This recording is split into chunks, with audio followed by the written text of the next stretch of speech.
अमेरिकी राष्ट्रपति Donald Trump Canada और मैक्सिको पर 25% और चीन पर 10% टैरिफ लगा दिया है। इसे लेकर उन्होंने एग्जीक्यूटिव ऑर्डर पर साइन किए। इस दौरान जब ट्रंप से पूछा गया कि क्या ये देश टैरिफ में देरी के लिए कुछ कर सकते हैं, उन्होंने जवाब दिया कि वह अब कुछ नहीं कर सकते।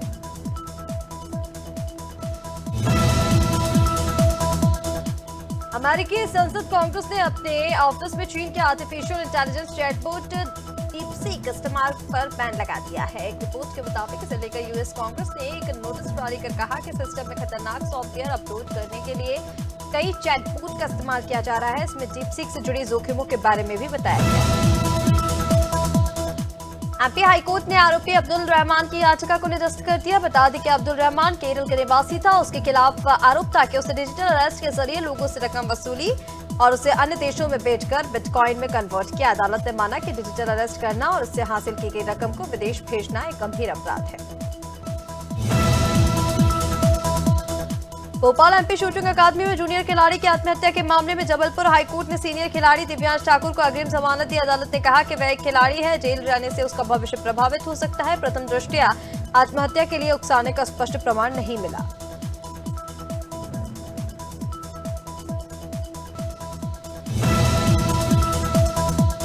वित्त मंत्री निर्मला सीतारमण के बजट में इनकम टैक्स पेयर्स को बड़ी राहत मिली है। अब नौकरी पेशा लोगों को 12,75,000 तक की इनकम पर कोई टैक्स नहीं लगेगा। तो वहीं आप पिछले 4 साल का आईटी रिटर्न एक साथ फाइल कर सकेंगे। सीनियर सिटीजन्स के लिए टीडीएस की सीमा 50,000 से बढ़कर 1 लाख कर दी गई है।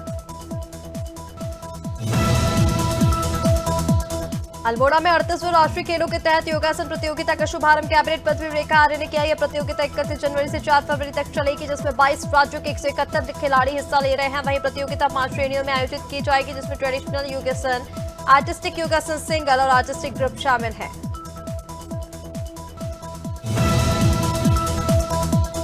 एक तरफ प्रयागराज में महाकुंभ का आयोजन चल रहा है, तो वहीं दूसरी तरफ बलिया में विधायक खेल महाकुंभ का समापन चला। बता दें कि यूपी सरकार के परिवहन मंत्री दयाशंकर सिंह ने खेल में शामिल बच्चों को सम्मानित किया। वहीं प्रयागराज की घटना पर दुख व्यक्त किया।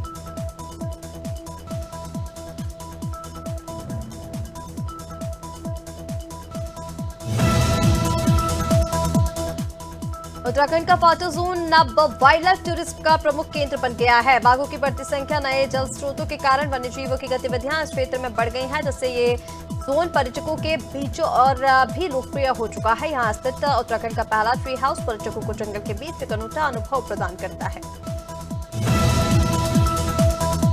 ग्वालियर की मुरार पुलिस ने सोशल मीडिया पर कच्चे के साथ फोटो अपलोड करने वाले एक बदमाश को गिरफ्तार किया। मामला मुरार थाना के जेडुअरिया स्थित कब्रिस्तान का है। पकड़े गए बदमाश पर चोरी, लूट, मारपीट के 12 से ज्यादा आपराधिक मामले दर्ज हैं। जब पुलिस ने उससे कट्टा और एक राउंड बरामद कर लिया है।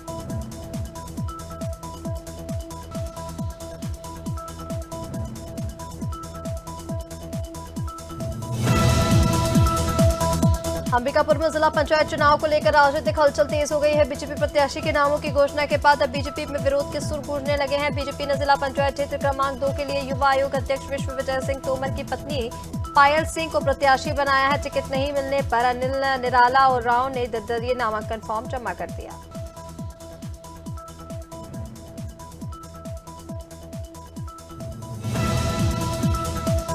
फतेहपुर के मंगरौन थाना इलाके में एक नाबालिग ने फांसी लगाकर आत्महत्या की। मामले की सूचना मिलते ही पुलिस मौके पर पहुंची। शव को कब्जे में लेकर पोस्टमार्टम के लिए भेज दिया है। परिजनों का आरोप है कि नाबालिग पर गांव के ही लोगों ने लड़की छेड़छाड़ करने का आरोप लगाया है, जिससे आहत होकर उसने आत्महत्या कर दी। ग्वालियर के पुरानी चावली थाना क्षेत्र में ऋतुराज होटल पर जमकर हंगामा हुआ। मुरैना से डिनर करने आए स्कॉर्पियो सवार कुछ युवकों का होटल के बाहर विवाद हो गया। 20 से 25 हमलावर ने स्कॉर्पियो को टारगेट कर गोलियां चला दी, जिसमें एक युवक घायल हो गया। गोलीबारी की सूचना मिलते ही पुलिस स्पॉट पर पहुंची, लेकिन जब तक हमलावर भाग चुके थे।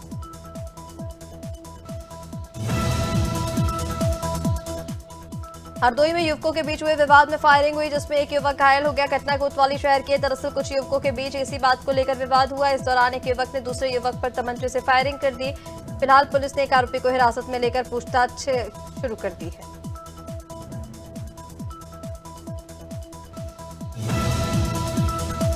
सीतापुर के कांग्रेस सांसद राकेश राठौर को पुलिस ने दुष्कर्म मामले में गिरफ्तार किया। राज्य महिला आयोग के सदस्य डॉक्टर प्रियंका मौर्य ने पुलिस की सराहना की। उन्होंने कहा कि पीड़ित महिला की प्रार्थना पर पुलिस ने तुरंत कार्रवाई की, जो कि एक सराहनीय कदम है।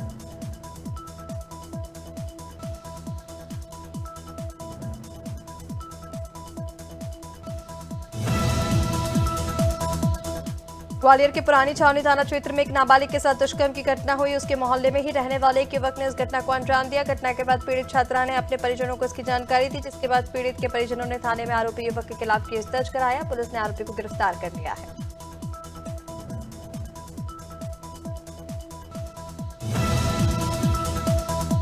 मध्य प्रदेश के दमोह में धर्मांतरण मामले में अब एफआईआर दर्ज होगी। पुलिस अधीक्षक श्रुति कीर्ति सोमवंशी ने कहा कि चाइल्ड वेलफेयर कमेटी सागर के प्रतिवेदन पर मानव तस्करी, धर्मांतरण जैसे गंभीर अपराधों में आरोपी के खिलाफ एफआईआर दर्ज होगी। बता दें कि शहर के क्रिश्चियन कॉलोनी में प्रवीण शुक्ला नाम के व्यक्ति के मकान में 12 नाबालिग बच्चे बरामद किए गए थे।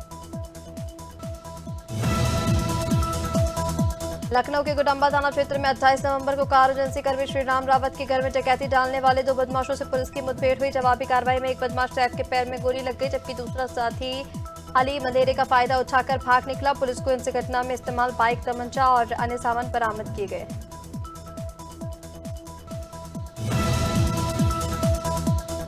अहमदाबाद के घाटलोडिया में पुलिस ने एक शख्स को चेन स्नैचिंग के मामले में गिरफ्तार किया। पुलिस की पूछताछ में आरोपी ने बताया कि प्रेमिका के खर्चे ज्यादा होने की वजह से उसने चेन स्नैचिंग की थी। वहीं नीमच जिले के मलहोड़ा गांव का निवासी है। उसके पिता विजेंद्र सिंह चंद्रावत मध्य प्रदेश के पूर्व विधायक हैं।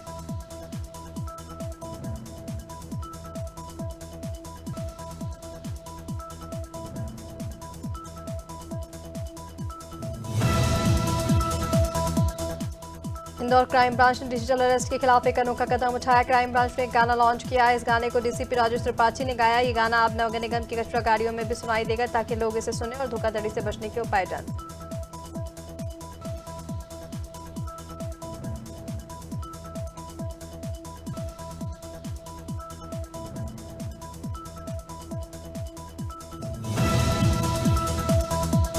टीडवाना पुलिस ने अवैध मादक पदार्थों के खिलाफ बड़ी कार्रवाई की। दरअसल मोलासर थाना क्षेत्र के एक खेत में अवैध रूप से अफीम की खेती की जा रही है, जिसका पुलिस ने खुलासा करते हुए अफीम के 20 पास पौधे जब्त किए हैं। साथ ही एक आरोपी को गिरफ्तार कर लिया है।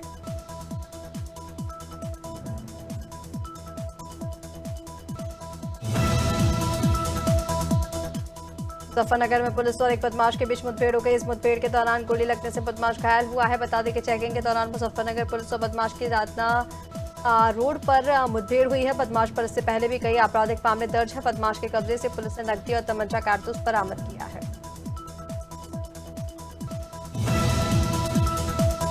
राजनांदगांव पुलिस ने इंटरनेशनल साइबर ठग गिरोह के 3 सदस्यों को गिरफ्तार किया। एक आरोपी को और गुजरात और 2 आरोपियों को छत्तीसगढ़ से गिरफ्तार किया गया है। पुलिस के मुताबिक कंबोडिया से कॉल सेंटर संचालित होता है। अब तक 10 करोड़ रुपए की साइबर ठगी का मामला सामने आ चुका है।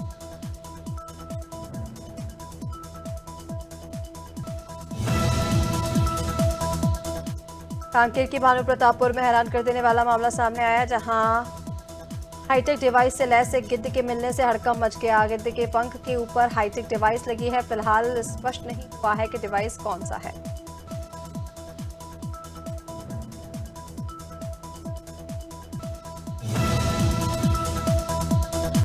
संभल के जनसुनवाई थाना में दबंगों ने लड़की के अपहरण के आरोप में एक महिला की झोपड़ी में आग लगा दी। महिला झुलस गई। पीड़ित महिला ने पुलिस से शिकायत की है। उसने आरोप लगाया कि उसके साथ बदसलूकी और उसे आग में झोंकने की कोशिश की गई है।